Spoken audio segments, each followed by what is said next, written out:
Welcome friends on new ideal study. आज का हमारा टॉपिक है अविश्वास प्रस्ताव, जिसे हम नो कॉन्फिडेंस मोशन कहते हैं। नो कॉन्फिडेंस मोशन, अविश्वास प्रस्ताव। आज के इस वीडियो लेक्चर में हम जानेंगे कि अविश्वास प्रस्ताव क्या होता है, इसका इतिहास क्या है, यह कब से शुरू हुआ और किस नियम के तहत इसे लाया जाता है और भारत के संसद में इसे अब तक कितने बार प्रयोग किया जा चुका है और किस किस प्रधानमंत्री के काल में यह प्रयोग हुआ है।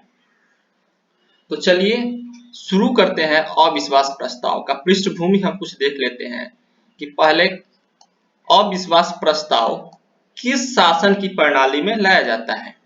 तो देखिए, कहता है, फर्स्ट पॉइंट है हमारा कि भारत की शासन प्रणाली संसदीय शासन प्रणाली है।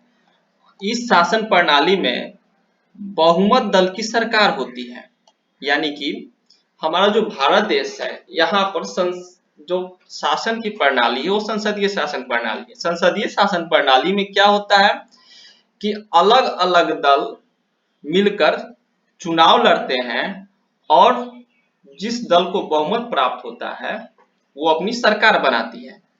तो ऐसी शासन व्यवस्था जहां संसदीय शासन व्यवस्था हो, जहां पर अनेक दल चुनाव लड़े और उसके बाद बहुमत दल अपना सरकार बनाए, वैसी शासन व्यवस्था संसदीय शासन व्यवस्था कहलाती है और भारत में यह व्यवस्था पूर्ण रूप से कायम है। आगे हम देखें तो कहता है कि बहुमत दल के द्वारा संसद के निम्न सदन अर्थात लोकसभा में अपना बहुमत सिद्ध कर सरकार का गठन किया जाता है। भारतीय संविधान के अनुच्छेद 75 में यह वर्णित है कि संसदीय सरकार का मंत्रिपरिषद सामूहिक रूप से लोकसभा के प्रति उत्तरदायी होगा।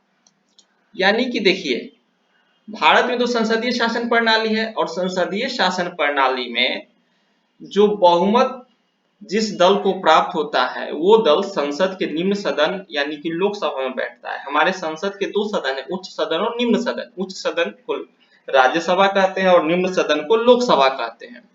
तो जो चुनाव होता है, चुनाव के बाद जिस दल के पास बहुमत होता है वो दल संसद के निम्न सदन में आकर बैठता है और अपनी सरकार बनाता है और साथ में साथ संसद को पूर्ण रूप से संचालित करने की जिम्मेवारी उस पर होती है। अब संसद जब पूरी तरह से चल रही है तो हमारे भारतीय संविधान का एक अनुच्छेद है, अनुच्छेद 75। अनुच्छेद 75 यह कहता है कि जो संसदीय सरकार है उसके जो मंत्री परिषद है, संसदीय सरकार के मंत्री परिषद जो है वो सामूहिक रूप से लोकसभा के प्रति उत्तरदायी होंगे। यानी कि वो अपना जितना भी कार्यक्रम करेंगे उसका जो ब्यौरा होगा वो आकर उन्हें लोकसभा में देना होगा कि वो क्या कर रहे हैं, क्या नहीं कर रहे हैं। उन्हें विपक्ष दल के सांसदों का जवाब भी लोकसभा में आकर देना होगा। तो इसका कहने का अर्थ ये है। हमारा अगला पॉइंट है कि भारतीय संविधान के अनुच्छेद 118 में यह वर्णित है कि संसद के दोनों सदन अपनी कार्यवाही संचालन के लिए नियम बना सकते हैं। देखिए, अब हम लोग धीरे धीरे अविश्वास प्रस्ताव की ओर बढ़ रहे हैं। तो हमारा जो संविधान है उसका आर्टिकल 118 यह कहता है कि जो संसद है वो अपने संचालन के लिए अपने अनुसार जो भी उचित बुझाए वो नियम बना सकता है। यह भारतीय संविधान संसद को अधिकार देती है और यह किस अनुच्छेद के तहत अधिकार मिला है, तो यह भारतीय संविधान के अनुच्छेद 118 के तहत भारतीय संसद को यह अधिकार मिला हुआ है। हमारा अगला पॉइंट कहता है कि अविश्वास प्रस्ताव का जिक्र भारत के संविधान में नहीं किया गया है। यह एक बहुत बुलेट पॉइंट है कि अविश्वास प्रस्ताव का जिक्र भारत के संविधान में किया ही नहीं गया है। आप लोग को फिर से बता दें कि अविश्वास प्रस्ताव का जिक्र भारत के संविधान में नहीं किया गया है। तो प्रश्न उठता है कि आखिर अविश्वास प्रस्ताव का जिक्र आखिर किया कहाँ गया है। तो देखिए अगला पॉइंट है, लोकसभा की प्रक्रिया तथा कार्य संचालन के नियमावली के नियम 198 198 में अविश्वास प्रस्ताव का जिक्र किया गया। देखिए मिल गया कि आखिर अविश्वास प्रस्ताव का जिक्र कहाँ किया गया है। अविश्वास प्रस्ताव का जिक्र आखिर कहाँ किया गया है। तो अविश्वास प्रस्ताव का जो जिक्र है वो लोकसभा के नियमावली यानी कि लोकसभा अपने कार्य संचालन के लिए जो नियम बनाई है उसके नियम 198 में अविश्वास प्रस्ताव का जिक्र किया गया है। तो ठीक, यानी कि अविश्वास प्रस्ताव का जिक्र भारतीय संविधान में न होकर यह लोकसभा के नियमावली 198 में है, जबकि भारतीय संविधान के अनुच्छेद 118 यह कहता है कि भारत के संसद अपने अनुसार अपने कार्यक्रम के लिए नियम बना सकते हैं। अब हम जानते हैं कि अविश्वास प्रस्ताव क्या होता है। क्या होता है अविश्वास प्रस्ताव, आइए देखते हैं।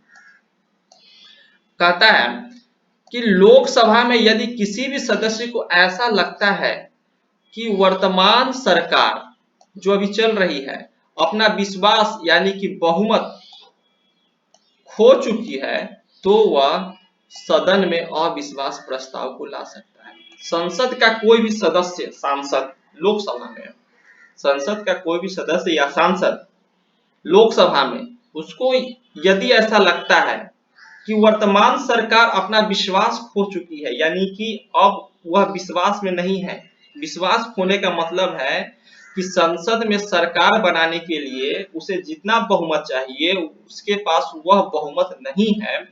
तो इस परिस्थिति को देखते हुए वह संसद के अध्यक्ष लोकसभा के अध्यक्ष यानी कि महासचिव से यह अपील कर सकता है कि यह सरकार बहुमत में नहीं है, अतः हम अविश्वास प्रस्ताव को लाने की अनुमति चाहते हैं आपसे। ऐसा होता है। अगला पॉइंट है कि लोकसभा में अविश्वास प्रस्ताव को लाने के लिए 50 सांसदों की पूर्व अनुमति आवश्यक होती है। लोकसभा में अविश्वास प्रस्ताव को लाने के लिए 50 सांसदों की पूर्व अनुमति की आवश्यकता होती है। ठीक, और इसकी सूचना जो है लोकसभा के महासचिव को सुबह 10 बजे से पूर्व ही देना होता है। देखिए अगर किसी भी सांसद, और कौन लाएगा अविश्वास प्रस्ताव, तो अविश्वास प्रस्ताव हमेशा विपक्ष के ही सांसद लाएंगे, विपक्ष दल के ही लोग लाएंगे। तो अविश्वास प्रस्ताव को लाने के लिए विपक्ष दल के सांसदों में कम से कम 50 सांसद को उसकी अनुमति आवश्यक है कि हाँ हम अविश्वास प्रस्ताव को ला रहे हैं। ठीक है, मेरा अगला पॉइंट है अविश्वास प्रस्ताव को सिर्फ लोकसभा में ही लाया जा सकता है। अविश्वास प्रस्ताव राज्यसभा में नहीं आता है, अविश्वास प्रस्ताव को सिर्फ लोकसभा में ही लाया जाता है, यानी कि संसद के निम्न सदन में। तो अविश्वास प्रस्ताव आप ला रहे हैं, इसकी सूचना भी आपको लोकसभा के महासचिव को सुबह 10 बजे से पूर्व देनी होती है, क्योंकि भारत की संसद सुबह 11 बजे से अपना कार्यक्रम शुरू करती है, इसलिए 10 बजे से पूर्व इसकी जानकारी लोकसभा के महासचिव को देना आवश्यक हो जाता है। अगला पॉइंट है हमारा कि लोकसभा अध्यक्ष के द्वारा अविश्वास प्रस्ताव को स्वीकृत करने के बाद 10 दिन के अंदर सदन इस पर चर्चा करवाती है और फिर मतदान होता है। देखिए क्या होता है, अगर लोकसभा में अविश्वास प्रस्ताव को स्वीकार कर लिया गया तो लोकसभा के जो महासचिव होते हैं, अध्यक्ष होते हैं, वह जो भी सांसद अविश्वास प्रस्ताव की पेशकश करता है वह उसे कहते हैं कि हम 10 दिन का समय लेते हैं और सरकार से बातचीत कर उचित समय पर इस पर बहस करवाएंगे, फिर मतदान होगी। यह कहना होता है लोकसभा अध्यक्ष या लोकसभा के महासचिव का। कि 10 दिन के भीतर हम सरकार से इस पर राय विचार कर और उचित समय पर हम इस पर बहस और मतदान करवाएंगे। अब देखिए अब क्या होता है आगे अविश्वास प्रस्ताव में। तो अविश्वास प्रस्ताव पर मतदान के बाद यदि वर्तमान सरकार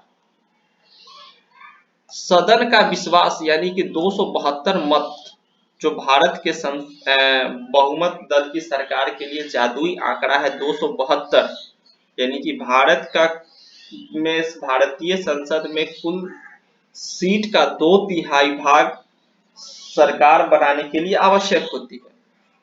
तो 272 मत यदि कोई भी सरकार जो वर्तमान सरकार है अविश्वास प्रस्ताव के वोटिंग के दौरान प्राप्त कर लेती है तो क्या होता है, तो वह सरकार नियमित रूप से चलती रहती है। ठीक, यदि ऐसा नहीं होता है तो वर्तमान सरकार प्रधानमंत्री और मंत्रिमंडल सहित इस्तीफा राष्ट्रपति को सौंप देती है।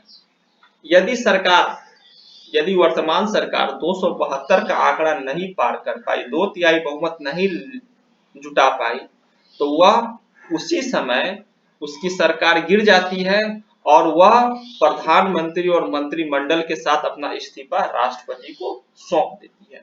लेकिन यदि विपरीत हो जाए, यदि उसे 272 का आंकड़ा पुनः प्राप्त हो जाए तो वह सरकार नियमित रूप से चलती रहती है। नेक्स्ट पॉइंट है अविश्वास प्रस्ताव के समापन के बाद प्रधानमंत्री सभी मुद्दों पर उनका अभिभाषण होता है। ये लाइन बहुत इंपॉर्टेंट लाइन है और अभी यानी कि 2023 में जो अविश्वास प्रस्ताव लाया जा रहा है विपक्ष के द्वारा, उसका मेन मुद्दा यही है कि प्रधानमंत्री संसद में आकर भाषण दे, प्रधानमंत्री संसद में आकर देश में चल रहे सभी मुद्दों पर बोले।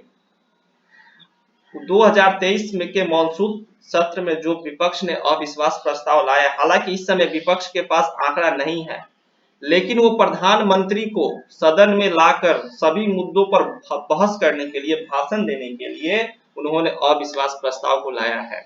तो अविश्वास प्रस्ताव के समापन के बाद प्रधानमंत्री का सभी मुद्दों पर अभिभाषण होता है संसद में कि लोकसभा में।